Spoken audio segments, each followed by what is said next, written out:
How many of you guys are aware of the ways a growth mindset can help your emotions?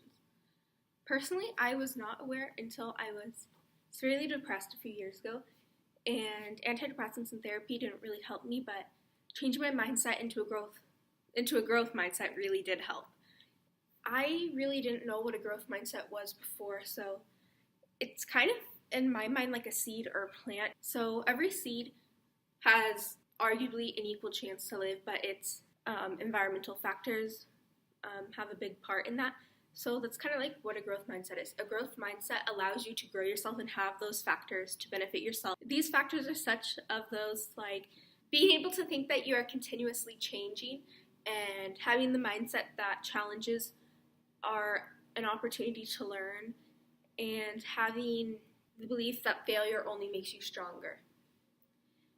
And so I set out to look for if a growth mindset can really help depression, or if I was just some exception to the rule.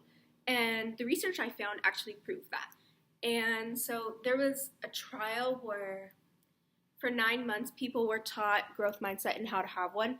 And at the end of that trial, they actually found that the people who underwent the growth mindset had better coping mechanisms, and that allowed them to ask for help, and then the degree of their depression generally lessened because their symptomology went down as a result of reaching out for help and being active. And so having a growth mindset kind of allowed them to better themselves. It allowed them to branch out and ask for help and just not feel so alone. So a growth mindset opened up their mind. And a really important part of this study was actually low-income participants benefited more.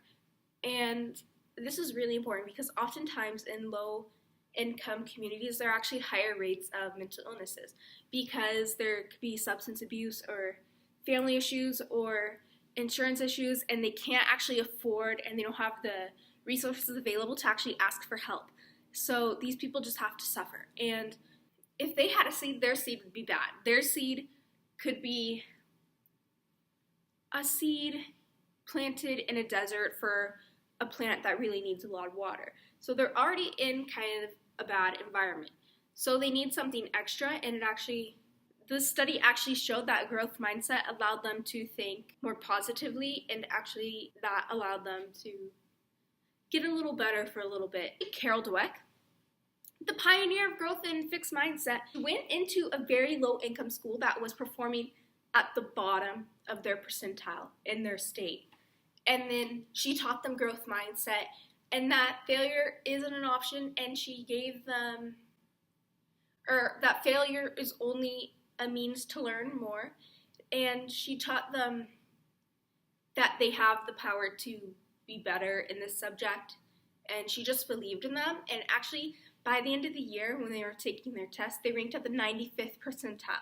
They went from the bottom to the 95th, higher than their counterparts who could pay for education, who could pay for tutoring, and who didn't have those stereotypes that they wouldn't be nothing. Because everybody thought that these low-income students were helpless. No one thought they could have those test scores, but a growth mindset showed that they actually could. And that's really important because since the low-income communities have such high rates of depression, actually going in and teaching them about growth mindset, because it can actually act as a preventive measure to depression. If we go in and actually teach them about growth mindset and the ways it can help them, then the degrees of depression in those communities can really decline. And that's so important. It's honestly as easy as changing a can into a can. You just have to believe in yourself and believe you can change. And if we go into low-income schools or talk to their parents or just make growth mindset more known, then the degree of depression will actually start to lessen, and we will begin to lose less of our children.